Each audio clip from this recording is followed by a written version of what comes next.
মুহূৰ্তলৈ আহিছে গুৰুত্বপূৰ্ণ খবৰ। উত্তৰ গুৱাহাটীত নৱনিৰ্মিত দলঙত অঘটন। দলঙৰ তলত যুৱকৰ মৃতদেহ উদ্ধাৰ। উদ্ধাৰ হোৱা যুৱকজন মাজগাঁও ঋষিকেশ হাজৰিকা। ৱেল্ডিঙৰ কাম কৰিছিল ঋষিকেশে। আৰ্থিক দৈন্যতাৰ বাবে মানসিক স্থিৰতা হেৰুৱাই আত্মহত্যা দিয়াৰ সন্দেহ পৰিয়ালৰ। নিখোজ যুৱকজনৰ মৃতদেহ আজি SDRFে উদ্ধাৰ কৰে।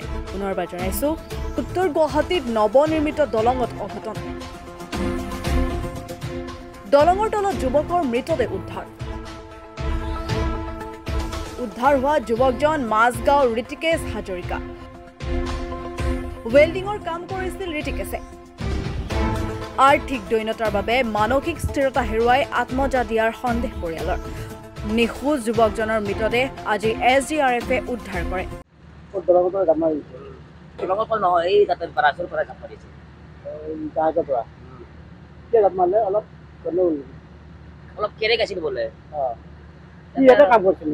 কাম কৰা নাই, লোকেল ঘৰ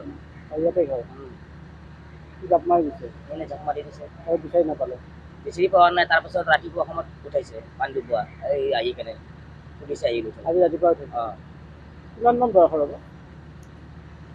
22 বছৰমান হ'ব। আপোনাৰ ল'ৰা নেকি? হয়, মোৰ কি নাম হয়?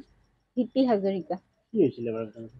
মানে শিৱৰাত্ৰি পিছদিনাখনৰ পৰা তাৰ মানে কামো কৰি আহিছে দুপৰীয়া। শিৱৰাত্ৰি পিছদিনা কাম কৰি আহি সি গধূলি গা ধুইছে, ভাত খাইছে, খাই লৈ বাগৰ দিছে।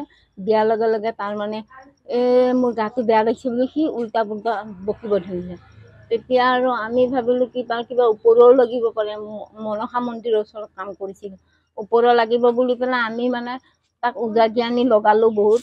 লগোৱাৰ পাছতো সি ঔষধ পাতি খোৱালোঁ, যোনে যি কৈছে তাকে কৰিছোঁ আৰু কৰাৰ পাছতো সি ঠিক নহ'ল। আকৌ মানুহে কয় বোলে মেণ্টেলৰ কাৰণে তাক ডক্তৰক দেখাব, ডক্তৰকো দেখালোঁ, সেয়াও একো কাম নহ'ল। আৰ্থিক অৱস্থা বহুত দুৰ্বল আছিলে।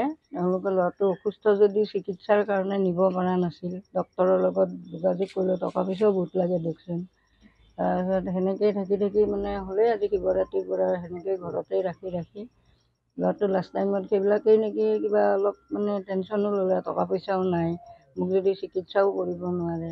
সেইটো ভাবি আৰু যোৱাকালি তাৰমানে ঘৰৰ পৰা ওলাই গৈ 12:30মান বজাত তাৰমানে গৈ পেলাই সেই ডাইৰেক্ট নদীত জাপি দিছে আৰু। আৰ্থিক মানে এটা কিডনীৰো অলপ প্ৰব্লেম আছিল আৰু পৰীক্ষা কৰোঁতে ধৰা পৰিছিলে। এইবিলাক কথা তাৰমানে তাৰ আগত মানে সি গম পাইছে। পিছত মোৰ যেতিয়া টকা পইচাই নাই মা দেউতাৰ, মোকনো কেনেকৈ চিকিৎসা কৰিব, সেইবোৰো টেনশ্যন ল'লে। লৈ সেইবিলাকো চিন্তা কৰি তাৰমানে সি লাষ্টত এইটো কামেই কৰি দিলে আৰু।